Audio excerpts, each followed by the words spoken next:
Welcome back to the Anfield Exchange. It's finished Liverpool 2, West Ham 0, and it's a much needed win for Arne Slot and for Liverpool as well. I think it was a good performance. I want to talk about Arne Slot to start with. So Arne Slot, he responded to the criticisms he's been receiving. He's made changes to his lineup. I think the biggest surprise was that Mo Salah was dropped. I don't think anybody really expected that, even though a lot of us have been probably demanding it to a degree. Joe Gomez came in and started at right back, which I think worked very well. And then Florian Wirtz, on his return, he came in and also played in an advanced role with Dominic Szoboszlai, possibly for the first time we've seen that this season. So I think that worked as well, quite well, and we'll get into that in this video as well. We'll discuss that. Like I say, much needed performance. It was a much better performance from Liverpool. I think with the changes he made, taking Salah out of the team and pushing Dominic Szoboszlai. So in the first half, Szoboszlai played sort of as a right winger, but slightly inside, and we saw Joe Gomez pushing further up and getting to the byline. I think that gave us an element of unpredictability. I think sometimes when we've got Cody Gakpo on the left and we've got Salah on the right, I've mentioned it in previous videos and I've been harping on about it all over Twitter. When we've got those two players on the left and right, then we can be sometimes predictable, a lot of the times predictable, because everybody knows those two players want to cut inside and they want to try and get a shot off onto the stronger foot. So yeah, I thought we had an element of unpredictability about us today. I certainly didn't expect to see Gomez up and down the right hand side as much as he did. Obviously he's had his injury issues, and we know he had an operation last week. Not an operation, an injection last week. I was worried that he might pick up an injury, but he was fantastic. I thought it worked very well having a right back at right back, or a makeshift right back, should I say. But he has played that position quite a lot over the years. I thought we looked compact. I thought we looked organised. It was much better in terms of the way I thought we controlled the game for the best parts of it. I thought it was, like I say, it made a huge difference. Listen, I don't want this to be a video where we diss Mo Salah, but I think it was clear seeing the difference when Mo Salah wasn't on the pitch versus when he is on the pitch, because we had players tracking back in every position. We looked like there was no space to really play in, again, certainly in the first half and most of the second half. Whereas when Mo Salah's on the pitch, there's spaces that can be created because players are covering for each other. And I think that's the biggest thing that Liverpool have struggled with this year. Because Mo Salah's not much of a... Whether he's choosing not to track back or whether Arne Slot's asking him not to track back, it means other players are having to come out of their positions to try and cover for him, which leaves spaces in the middle of a park. And I felt like we didn't see that today. I felt like it was a much better team performance, a much better performance in terms of closing the passing lines.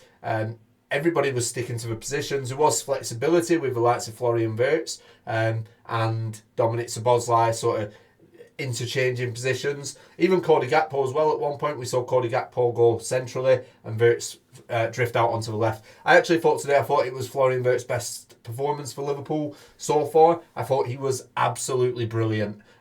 Some of the touches that guy can do, it's unbelievable. And I think if we had a more confident team, if we were on a better run and we weren't going through this sort of run that we have in recent weeks, I think Florian Wirtz might have got a couple of assists as well today. So yeah, massively happy with Florian Wirtz. Good to have him back. I think it was a fantastic performance from him, and like I say, the touches that he does, he's so delicate on the ball, and he very rarely seems to lose possession. I think we're finally starting to see that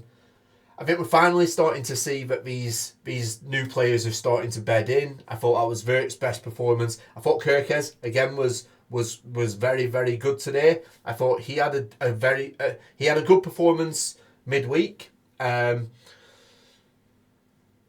He had a good performance midweek and he's carried that on today. I actually really like what I saw from Kirkes today. I thought him, Gakpo, Wirtz at times, I thought they all linked up well, and we're starting to see Milos Kirkes be more confident offensively as well as defensively as well, because he was very solid in defence, but he also looked a threat when he went forward as well. So yeah, I mean, listen, we do have to take into consideration that this is a West Ham side that have been poor this season. I think Nuno Santos has probably got them playing better than what we were under Graham Potter, and they're a little bit more organised, but they are still a team that we're down, I think we're 17th, maybe. I think they were in 17th position at the start of the day. So, look, we're going to have more difficult challenges ahead, and we're probably going to see that on Wednesday when we take on Sunderland, but we are at Anfield for that game.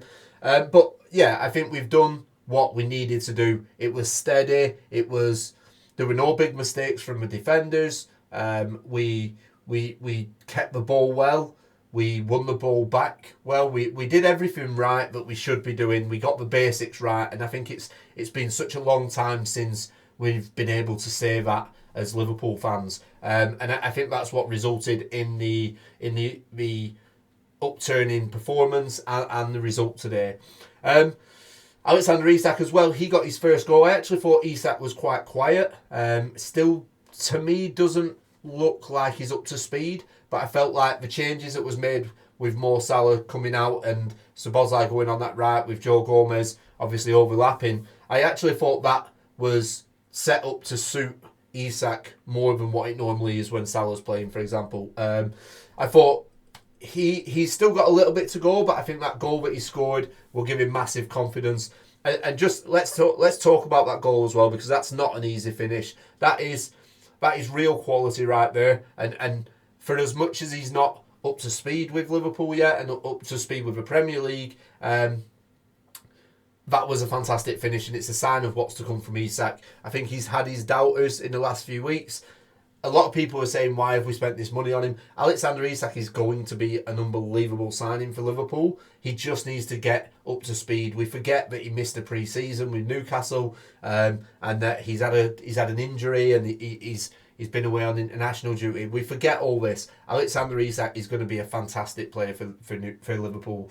The question that you've got to ask now is where does Arne Slot go from here? What does he do next? Because, like I say, we've got Sunderland midweek, we've got game at Anfield, and I think it was so clear how much better we performed as a team without Mo Salah in the team. Now, we had this earlier in the season where Arne Slot, we don't call it dropping Mo Salah, but Arne Slot left Mo Salah out of the team and then brought him back in for the next game. And I think what you can say is Arne Slot can come out, and I don't know if he has. I've not seen his post-match interview or anything like that. Mo Salah didn't get any minutes today, but Arne Slot can come out and say, we decided to rest Mo Salah today. Now, if Arne Slot comes into the game on Wednesday and doesn't play Mo Salah, doesn't start Mo Salah, then it's not just that you rest in Mo Salah, it's that Mo Salah has been dropped. And that will come with criticism, especially if we're not winning matches. But for me, you have to put those same players that were on that pitch today back out there on Wednesday and just say to them guys, more of the same. Win your battles, build the chemistry with each other, create some chances, defend well, don't take any chances, do the basics right. And I don't think you can go too much wrong with that if you're Arne Slot. I don't think the fans can criticise too much. Obviously, if we don't get the win against Sunderland, certainly with it being at Anfield, or if we pick up a poor performance, then there's going to be criticism. But if we're looking at it right now, I think you have to, if you're Arne Slot, you have to go and put that same team out there. I think if you make changes and you bring Mo Salah into the team, or you put Szoboszlai at right back, for example, or Curtis Jones in at right back, you're opening yourself up for criticism. And with everything that's gone on over the last few weeks, I think you want to try and avoid that as much as possible. So for me, yeah, in the next game, I think I'm going for the same team. Like I say, the question marks are over the likes of Joe Gomez. Can he play twice in 4 days? We'll have to wait and see. But it could be that he is pushed into this while we're waiting for the likes of Conor Bradley or Jeremy Frimpong to come back. And then I think, because I was watching that game against West Ham, and obviously I'm watching Joe Gomez up and down that line. And to be fair, always I'm thinking to myself, imagine if that's Conor Bradley, imagine if that's Jeremy Frimpong, because we looked so good down that right side in the first half. and that was with Joe Gomez, a player that is probably more of a defensive defender than an offensive one. Whereas I'd say Frimpong and Conor Bradley are the opposite of that. So yeah, I think we saw signs of what Slot wants to do. We saw signs of what seems to work for Slot. Granted, it was against a poor West Ham side this year. But yeah, I do think the positive signs are there, and I think Arne Slot may have just bought himself some more time. It would be nice to get through a week or certainly a few days without seeing the Slot out brigade all over social media, and hopefully we can use this as a turning point of the season for Liverpool to go on and start winning, putting some back-to-back wins together, building some momentum. I do think the Premier League title is now just a distant dream, but top four and potentially a Champions League run, if we can start getting a little bit of confidence into the team and building a little bit of momentum, then I do think that is possible, and I don't think that would be too much of a failure this season. I know there's people that will probably disagree with me, but you can't go into every season expecting to win league titles. You just can't. And I know people will come at me and say, well, you spent 450 million or whatever it is, but you've got to take into account we've also let 250 million pounds worth of players leave the club as well. So yeah, I mean, I'm trying to manage expectations here, and I will be happy with us finishing in the top four. The main thing this year is we need to get back into the Champions League for next season, and then we can pick ourselves up and go again. But yeah, all in all, I thought it was a good performance. I thought it was a little bit worrying the last 10 minutes. We looked like a team that was struggling to pick up points. We looked like a team that didn't have much confidence. I think when Paqueta got sent off, West Ham were on top for sort of the final 10 until Gakpo scored that second goal. That was a little bit of a worry for me, how the momentum had shifted when West Ham had gone down to 10 men. But yeah, all in all, we got the second goal, and yeah, we come away with 3 points. I want to just mention as well, Lucas Paqueta.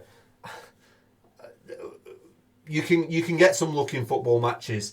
That was what he did was ludicrous. I've never seen someone. It was blatantly obvious he was asking for a yellow. I actually, when I was watching the game, I thought my first thought went to, well, he's obviously still he's been investigated, hasn't he, recently for not match fixing, but I think betting. That struck me as, and I don't want to sort of start any rumours here, but that struck me as he's had a bet on himself to get sent off in that game, because I've never seen a player so persistent with the frustrations to the referee. Even when everybody's pulled him away, he went back to the referee, ended up getting a second yellow. It just struck me as ludicrous. But yeah, like I say, the momentum sort of shifted after that, and West Ham, it looked like they just thought to themselves, let's just go for it. And then obviously Cody Gakpo got the winner. But listen, get in the comments. Let me know what you think about performance. Let me know who your man of the match were, because for me, like I say, it was Florian Wirtz. I thought he was the best player on the pitch today until he got substituted. But yeah, fantastic to have him back. Get in the comments. Let me know what you think. I'll see you on the next one.